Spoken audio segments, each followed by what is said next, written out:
At 5 o'clock, this is James Kelly. MPs are voting on whether to request a delay to Brexit Day. The families of some of those who died on Bloody Sunday say they're disappointed only one former soldier will be prosecuted. And how a group of Cornish schoolkids won celebrity praise for going green on Red Nose Day.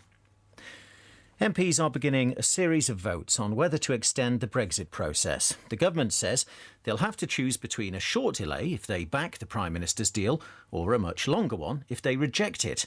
Some MPs from various parties are backing a plan to try to take control of the process away from the government. From Westminster, our political correspondent Jonathan Blake. MPs will vote for or against a motion that sets out a delay to the Brexit process.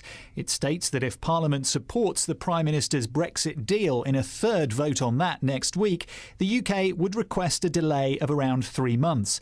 If MPs block the deal again, a longer delay would be on the cards. In that scenario, the government would allow Parliament a series of votes on what it wanted to do.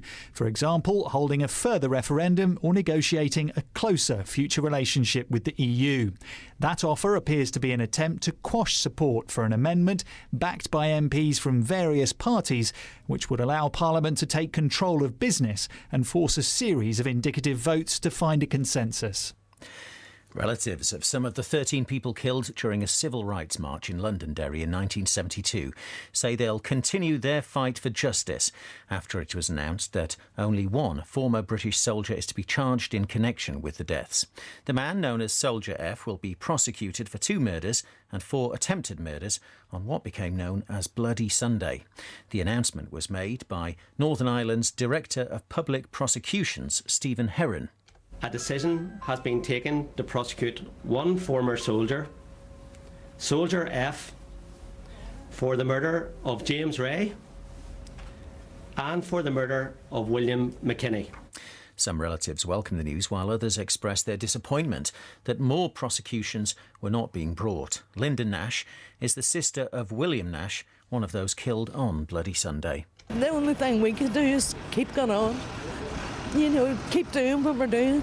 And I don't know legally within the law what we can do, but we will pursue it. We will keep going. The number of people caught with knives or dangerous weapons in England and Wales has hit its highest level in 10 years. Figures from the Ministry of Justice show that more than a quarter were repeat offenders, a record high. Our Home Affairs correspondent Danny Shaw has more. Last year, police and prosecutors dealt with 21,400 offences where someone had been carrying or making threats with a knife or other weapon. That's the highest number since 2009. Most offenders were adults. 28% had been caught at least once before. Although sentences have generally got tougher over the past 10 years, almost 2/3 of cases did not result in a prison term. Repeat offenders were more likely to be jailed, but more than 1/3 were fined, cautioned or received a community sentence instead. Bryony Frost has become the first female jockey to ride a Grade 1 winner at the Cheltenham Festival. The 23-year-old won the Ryanair Chase on Frodon.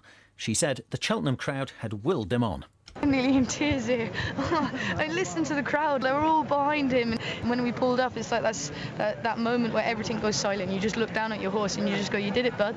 A lot of people are behind us for the kind of, partnership we've got together. And it's incredible. And you've got to lose yourself. I wear my emotions on my sleeve. I won't be ever scared about doing that.